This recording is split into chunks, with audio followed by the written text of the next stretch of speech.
Really super sad. Chapter 23 was a really tough chapter in the life of Jesus and in the life or in the pages of the Bible. Matthew 23 basically gave 2 out of 3 of these, but I think the third one was there too. Warnings. Remember all the warnings he gave to the Pharisees and the scribes, things like, who's going to save you from the damnation and the hell and everything? Ugh, how awful. Then also woes, all the woes that he gave, woe unto you, judgment to you and all. And then basically, it doesn't say in Matthew 23 that he wept, that he cried, but you could hear it in his voice. And also elsewhere it says he wept over Jerusalem. He looked at Jerusalem, the beautiful city, and realized there was a lot of ugliness in it, a lot of sin and wickedness. Really super sad for Jesus. I mean, can you feel the heart of Jesus? He had such feeling for those people. Even the people he was really coming strong against, there was such compassion and feeling in his heart for them. He just really, really wanted to help them. Anger from people doesn't mean necessarily any hatred, because I get angry at sin, and that's love for people. I get angry at myself when I sin, but I don't hate myself. Ugh, I hate the stuff I've done. But anyway, so the thing is, he basically in this next chapter, we're starting chapter 24 here of Matthew. He basically is going to tell them of what's going to happen to their city, the results of their rejection of Jesus. See, that's the thing. What you do with Jesus is going to determine what's going to happen to your future, including you. Did you hear what I just said? And that's what's happening here in chapter 24. Because of all the rejection and because of the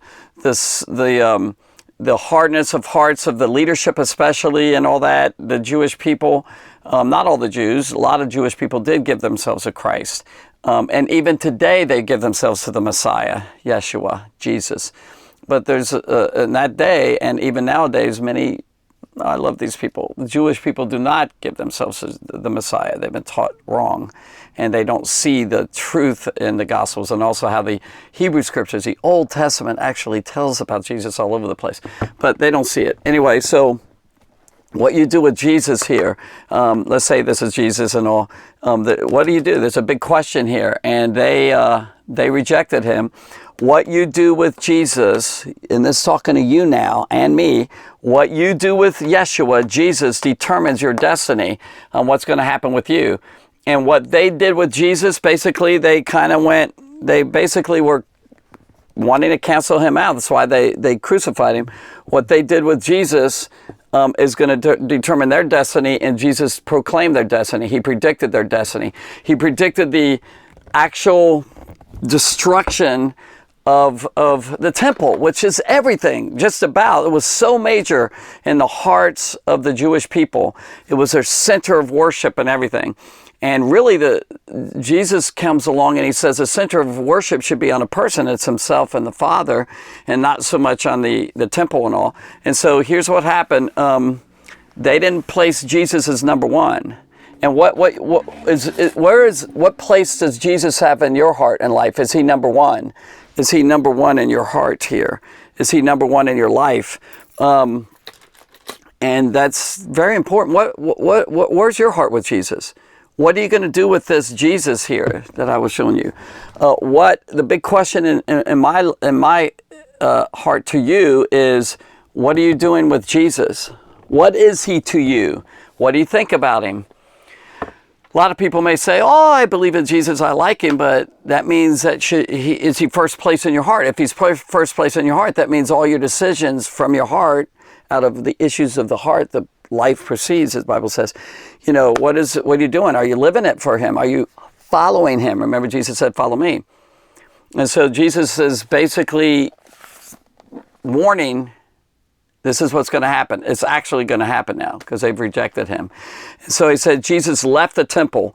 I mean, some people think that leaving the temple means like symbolically, I'm done with the temple, but I don't know about that. But he left the temple. And and this is where he went. Can you see this map back here? Here's a temple here. Okay, and he left the temple and he went east over here, and this is a Mount of Olives here. Here's a valley of Kidron right here. Here's Jerusalem, kind of like that shape, so to speak. Not perfect shape, but that's about it. And he went out this way, and he went out, and he sat down at the Mount of Olives. He sat down there, and a rabbi, when he starts teaching, sits down, almost all the time. So it says Jesus left the temple, was walking away. So he's walking with his disciples. Excuse me. And the disciples come up to him and they ask him, like he's walking, they come up right to him. Now there were 4 disciples that Mark or Luke mentioned. I can't remember which one. It was Peter, James, John, and Andrew. The 2 brothers, Peter or Andrew, and then James and John, the 2 brothers, all 4 of them. Now I think that there's other apostles who were with him, but they came closer to him, and they probably were discussing with each other this thing, and they're going to ask him these questions. Here's the questions, 3 of them basically.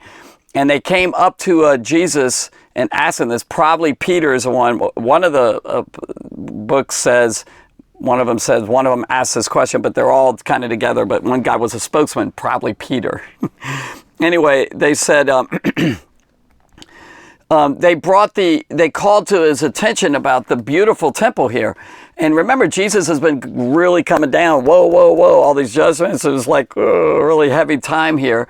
And they probably kind of, maybe they had a hint of something happening in the temple, but look how beautiful the temple is. Look how glorious it is. Is it, I don't know. Maybe they were trying to say, is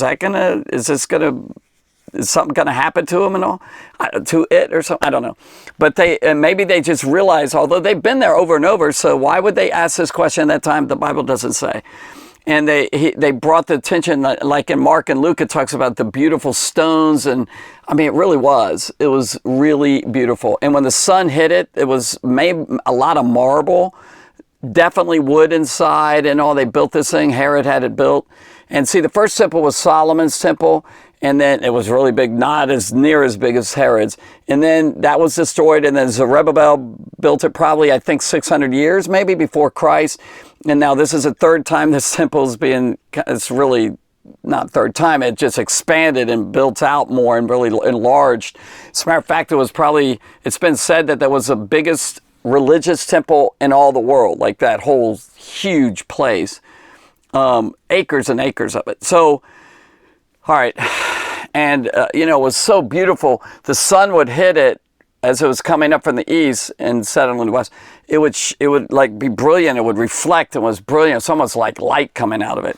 And so they called his attention to this and the beauty of the temple. And then Jesus turned around, and another shocking thing he said, like, here it is. Do you see all these things? And he maybe pointed to all of it, Jerusalem included in the temple. He said, I tell you the truth, not one stone here will be left on another. Every one of them will be thrown down. Like it's going to be demolished. It says crushed.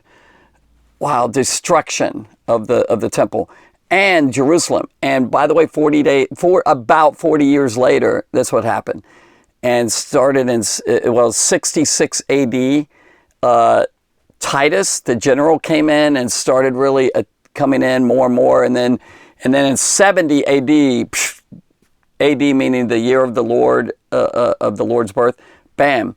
40 years later, after Jesus had left and went to heaven, after he said this, is exactly what happened. And see, what you do with Jesus is going to determine your destiny.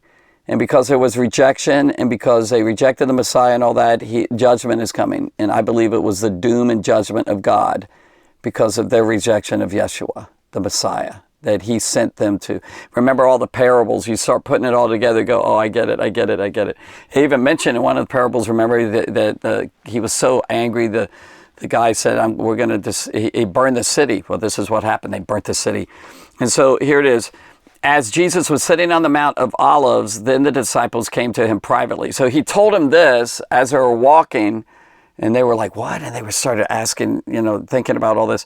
Then it says, tell us, they said, and this is probably where the 4 guys came in, the disciples. When will this happen? When will happen? What will be the sign of your coming? Something about your coming, the return. And it says, and the end of the age. King James says world, but it's not the end of the world. It's not the end times he's talking about, the end of this age, this time period. And so we're going to get into that as we go through chapter 24 of Matthew. And I'm going to tell you my opinion. That's a difficult chapter. Some of it's like, well, what's he really saying, and all that really interesting stuff that Jesus said. So just, keep this in mind, keep it in your heart, and then we'll talk about what he really had in mind. God bless you.